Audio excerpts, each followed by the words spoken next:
that's so incompetent, or he was lying through his teeth to get the votes of people. Utang ina ninyong lahat. Martin Romualdez, Lisa Marcos, Bongbong Marcos.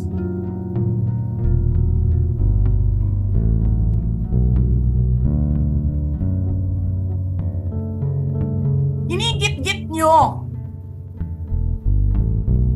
yung mga tao ko dyan sa envelope na yan.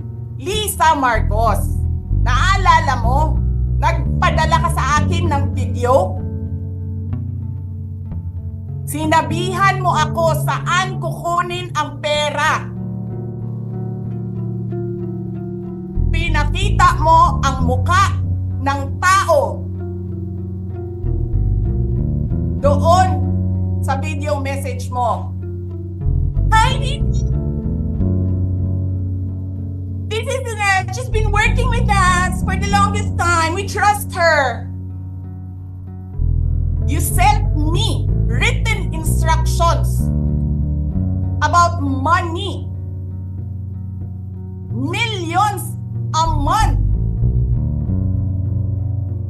Anong nakalagay doon sa envelope?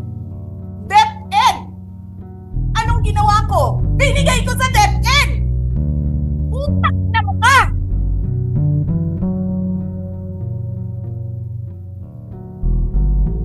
Wala ka ngang posisyon sa gobyerno, namimigay ka ng pera ng gobyerno eh.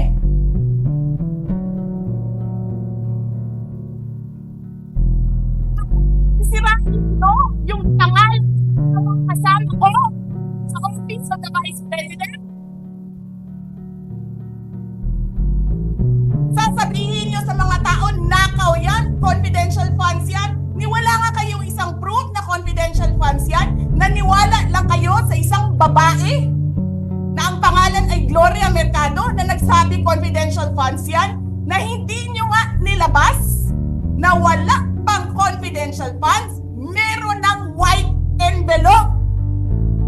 Kasi 2022 pa lang, tang ina mo ka,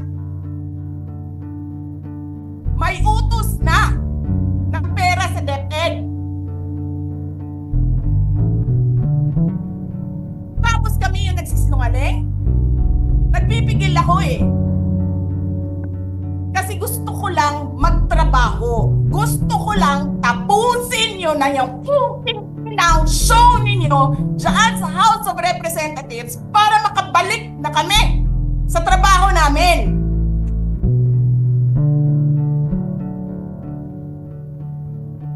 Tapos ganyan ang gagawin ninyo sa amin dahil hindi kami sumusunod sa inyo? Dahil ayaw na namin tumulong sa inyo?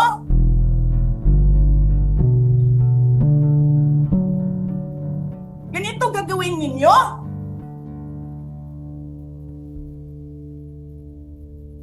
Presidente ka, may speaker ka na involved sa bribery ng Supreme Court justices. May video, may kaso, may witnesses. Hindi mo tinanggal yung speaker mo. Pinabayaan mo siya abusuhin ang pera ng bayan. Paikot-ikot sa buong bansa, namimigay ng pera na para bang kanya yung pera.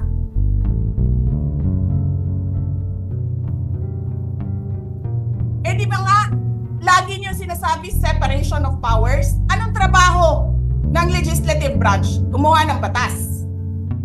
Anong ginagawa ni Martin Romualdez? Nagdidirect ng DSWD, namimigay ng ayuda,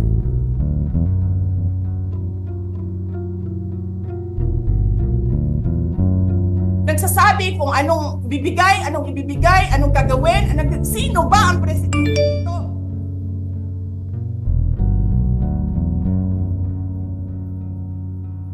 Alam nyo, alam namin, mali ang ginagawa ninyo. Sinabihan ko lang mga kasama ko sa Office of the Vice President, pasensya na, sumunod na lang tayo para matapos na sila.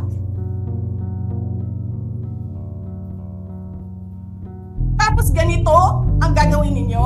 Alam namin, walang contemptuous doon sa ginawa ni Yusek Lopez. Wala. Lahat ng tanong, sinagot niya. Pumunta siya. Maayos siya kumausap. And then sasabihin ninyo sa amin, bakit kami susulat sa COA?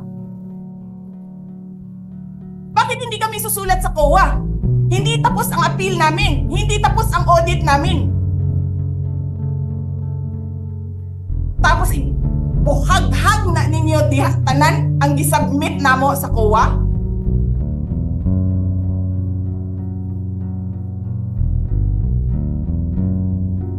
Tama ba yun? I have a video of Chairman Gamaliel Cordoba. Sinasabi niya, mali ang ginawa niya. Tama ba yun? Ikaw ba ang auditor? Ikaw ang appeals? Wala pa kaming audit? Sasabihin mo na mali kami?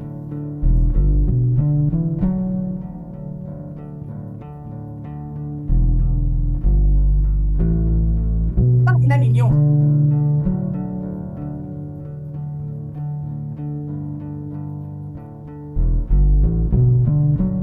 Di pa kayo nakakita ng kalaban na tulad ko. Nagpigil ako na nagpigil. Kasi masama sa bayan. Hindi maganda ang political instability.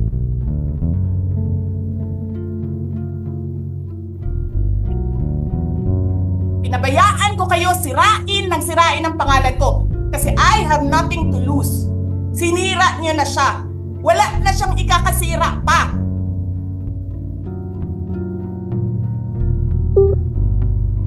Tapos ganito ang gagawin niyo.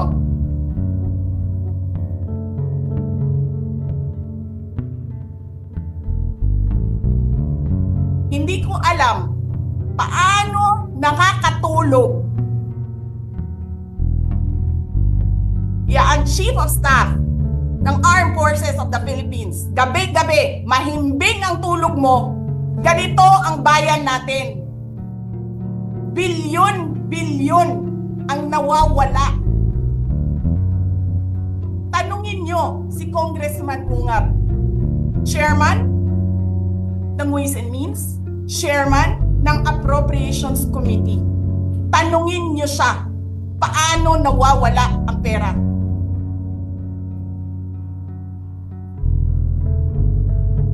Paano nyo ginagel ang pera ng Department of Education? Martin Romualdez. Inattach nyo ang projects na hindi man lang dumaan sa paaralan, sa SDS, sa region, even sa central office. Basta na lang listahan ng mga congressman. 19 billion. Tapos, nung 1 billion na lang ang naiwan sa DepEd, anong ginawa nyo? Kinuha nyo ang 5 billion sa repairs, nilipat nyo para mukhang lumaki ang pera. Our hearts beat to the city streets. We began to feel the fire. We rise like tall buildings as the chemicals they take us higher.